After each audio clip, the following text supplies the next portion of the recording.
All right, so I've been getting many suggestions from my family and friends asking me to try and explain in Telugu. So here we go. This is the first Telugu reel on my page. I'm excited. Let me know how it feels.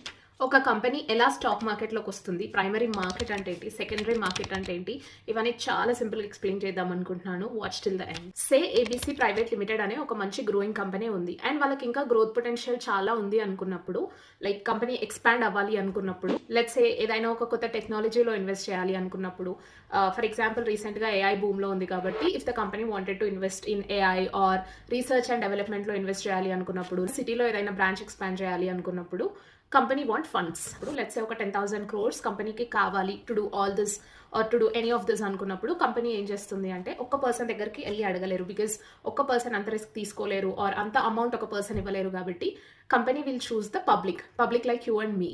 Stock మార్కెట్స్ని SEBI regulate చేస్తుంది కాబట్టి ABC private limited అనే company SEBI దగ్గరికి వెళ్ళి వాళ్ళ present business plans ఏంటి, future expectations ఏంటి, ఎంత అమౌంట్ వాళ్ళకి కావాలి యాజ్ అ ఇన్వెస్ట్మెంట్ అండ్ ఎంత పర్సెంటేజ్ ఆఫ్ వాళ్ళ కంపెనీ షేర్స్ వాళ్ళు పబ్లిక్లోకి ఇష్యూ చేయాలి అనుకుంటున్నారు అనే డీటెయిల్స్ని సెబీకి కంపెనీ ఇస్తుంది. అప్పుడు సెబీ కంపెనీని independent assessment or company valuation చేసుకోమని అడుగుతుంది. ఈ వాల్యుయేషన్ని సెబీ చేయదు, సపరేట్గా SEBI recognised professionals or investment banks recognised under SEBI like JP Morgan కానీ, గోల్డ్మన్ సాక్స్, కొటక్ మహీంద్రా క్యాపిటల్ ఎక్సెట్రా, అందులో నుండి ఏదైనా ఒక ఇన్వెస్ట్మెంట్ బ్యాంక్తో ఏబీసీ ప్రైవేట్ లిమిటెడ్ కొలాబ్ అయ్యి వాళ్ళ డీటెయిల్స్ ఇచ్చినప్పుడు company business model, financial statement, promoters and management details, IPO మనీని ఎలా యూజ్ చేస్తారు అనే డీటెయిల్స్ అన్ని ఇవాల్యుయేట్ చేసి డీటెయిల్డ్ డాక్యుమెంట్ ప్రిపేర్ చేస్తుంది, which is called as draft red herring prospectus, DRHP. Draft red herring prospectus DRHP అనే document investment bank ABC లిమిటెడ్కి prepare చేసి ఇచ్చాక ఆ డాక్యుమెంట్ని ఏబీసీ తీసుకెళ్లి సెబీకి సబ్మిట్ చేస్తుంది. సెబీ ఆ డాక్యుమెంట్ అనలైజ్ చేసి ఇన్ఫర్మేషన్ డిస్క్లోజర్ అంతా ప్రాపర్గా ఉందా లేదా అనలైజ్ చేసుకున్న తర్వాత ఒక ఫైనల్ డ్రాఫ్ట్ ఇస్తుంది, which is called as final red herring prospectus FRHP. ఈ FRHP అనే డాక్యుమెంట్ని పబ్లిక్ డొమైన్లో పెడతారు. అందులో price band, issue size, final IPO details ఇవన్నీ ఉంటాయన్నమాట. So public like you and me can read the FRHP document. If you're interested we can invest in that particular companies share. ఇప్పుడు ఎవరైతే person ఎన్ని number of shares కొనాలి అనుకుంటున్నారు అని కంపెనీకి application పెడితే కంపెనీ ఆ నెంబర్ ఆఫ్ షేర్స్ వాళ్ళకి ఇస్తుంది అన్నమాట. ఈ స్టేజ్నే మనం ప్రైమరీ మార్కెట్ అంటాము. అంటే వెంటనే ఐపీఓ అయిపోయిన వెంటనే ఏవైతే షేర్స్ కంపెనీ ఇష్యూ చేస్తుందో పబ్లిక్లో అండ్ పబ్లిక్ కొంటారో ఈ ప్రాసెస్ని మనం ప్రైమరీ మార్కెట్ అంటాం.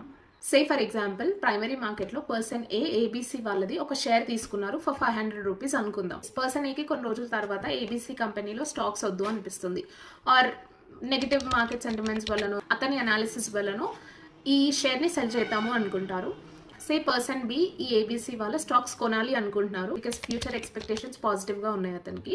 ఇప్పుడు పర్సన్ 500కి కొన్నారు అండ్ ఈ మధ్యలో డిమాండ్ అండ్ సప్లై అండ్ మిగతా ఫ్యాక్టర్స్ అన్ని అనలైజ్ చేసుకుంటే షేర్ ప్రైస్ 600 అయింది అనుకుందాం.